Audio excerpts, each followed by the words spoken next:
আলাইকুম বন্ধুরা, আমার চ্যানেলে আপনাদের ওয়েলকাম আছে। তো আজকে আমি বানাবো চিংড়ি মাছের বড়া। চলো কিভাবে বানাতে হবে রেসিপিটা একবার দেখে নিন। এখানে আমি নিয়েছি চিংড়ি মাছ, আদা, কাঁচা লঙ্কা। এটার একটা পেস্ট তৈরি করে নেব।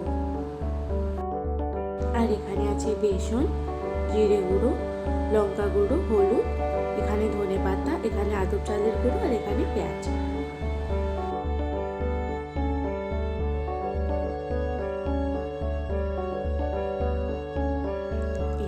এই চিংড়ি মাছের পেস্টের মধ্যে সব কিছু দিয়ে অল্প তেল দিয়ে ভালো করে এটাকে মিক্স করে নেব।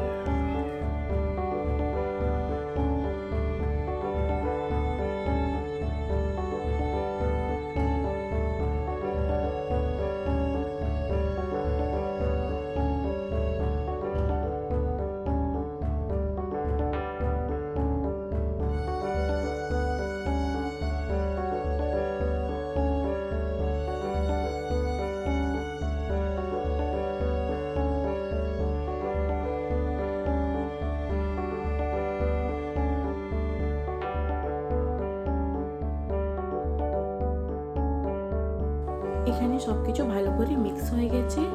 এবার কড়াইতে তেল দিয়ে তেলটা গরম হতে দেব। তেলটা গরম হয়ে গেছে। এবার এই তেলে এক একটা করে বড়াগুলো ছেড়ে ভালো করে ভেজে তুলে নেব।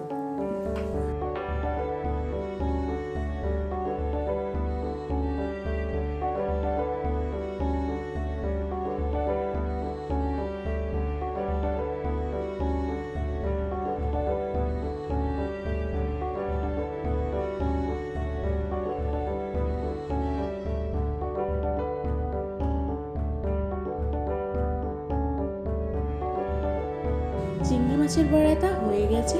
আপনারা এরকম বাড়িতে বানিয়ে দেখবেন আর আমাকে কমেন্ট করে জানাবেন যে কেমন হয়েছে।